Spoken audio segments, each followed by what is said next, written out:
Lui, c'est Nimrod. À cause de lui, Dieu a tourné le dos à toute l'humanité après le déluge. Qui est Nimrod, Mutumishi?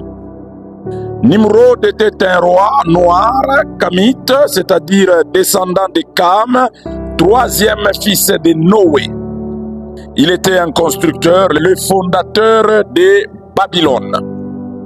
Il a réussi ce que personne n'avait fait depuis Noé. Il a réuni toute l'humanité, une seule langue, un seul peuple, un seul projet. Mais pourquoi Dieu aurait un problème avec ça? Parce que cette unité n'était pas pour glorifier Dieu. Il était en train de créer une puissance mondiale autour des savoirs et des sciences cachées, mais pas autour de la volonté de Dieu. La même chose est en train de se faire aujourd'hui pour préparer la voie à l'Antéchrist. Donc Nimrod était l'image de l'Antéchrist. Qu'est-ce qui s'est fait aujourd'hui, Mutumishi? Esther, les églises s'unissent déjà autour des compromis, mais pas de la vérité, la sainte doctrine.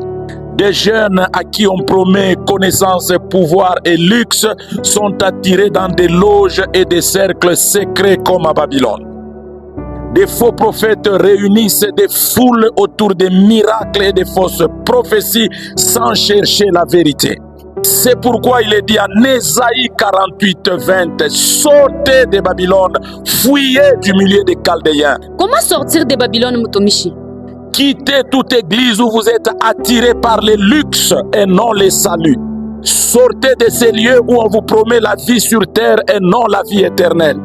Quittez ces hôtels dorés qui ont troqué la croix contre le confort. Sortez de ces assemblées où vous êtes retenus par des manifestations et non transformés par la vérité. Là où l'on préfère des miracles à la saine doctrine, l'expérience à la repentance, le spectacle à la sanctification. Quittez ces lieux où l'on pratique les divinations de Babylone maquillées en prophétie, où les esprits babyloniques parlent librement pendant que le Saint-Esprit est attristé et réduit au silence. On connaît votre avenir, mais jamais votre état spirituel. Quittez ces soi-disant hommes de Dieu qui ont remplacé la puissance du nom de Jésus par de l'eau, des huiles, du sel et même des objets parfois.